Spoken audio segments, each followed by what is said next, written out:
immensely strong in all different types of his game. But I thought the first goal on Saturday, the first goal that Madrid scored, one that he actually set up and assisted, not one of the ones that he scored.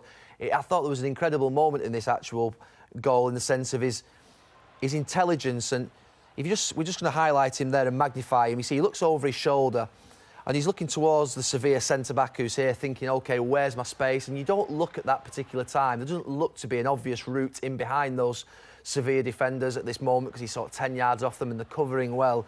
But as we just move this forward slowly, so he looks back, Sergio Ramos is moving forward on the ball and he just has a glimpse there. Just going to take that back a slight touch. And over the corner of his shoulder there, he can just see the Sevilla defender starts to make a movement towards him because basically that's what great players do. They have a habit of drawing you out of the position because the Sevilla centre-back is thinking, I can't allow him to pick it up to his feet. And him looking over his shoulder there and seeing that movement in that centre-back is the trigger. That's what defines for me a world-class player, and why as a defender at this level, you really have got to be concentrated at all time because the second that he sees him come in, he spins him behind and he's left for dead, and he's left the centre-back and the right-back. Higuain plays him in. It's a wonderful pass. Assist for his teammates. A bit scrappy in the end, but Benzema scores. On this second goal, I think this is particularly poignant for tonight. I mean, this is a position that you could see United being in on many occasions this evening with, you know, many defenders, the midfield five, the back four in positions tightly, closing off all those spaces, and you see the first central midfield player go to engage him, and you think, well, it's going to be very difficult for Cristiano Ronaldo to score from this position. Well, the first thing is the skill done there.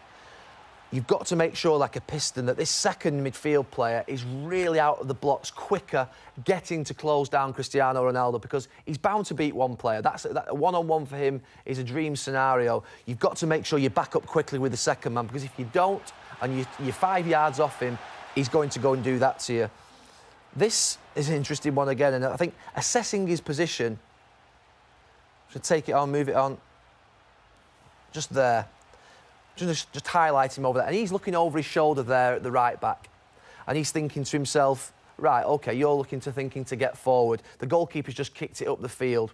Silly, really. I'm going to stay inside and think that if a mistake comes or the ball comes, I'm basically going to be free in space and you're going to be thinking about going forward. If we just see what happens here, you talk about a message that you would give to all youngsters about imagining and gambling and anticipating that a defender's going to miss it.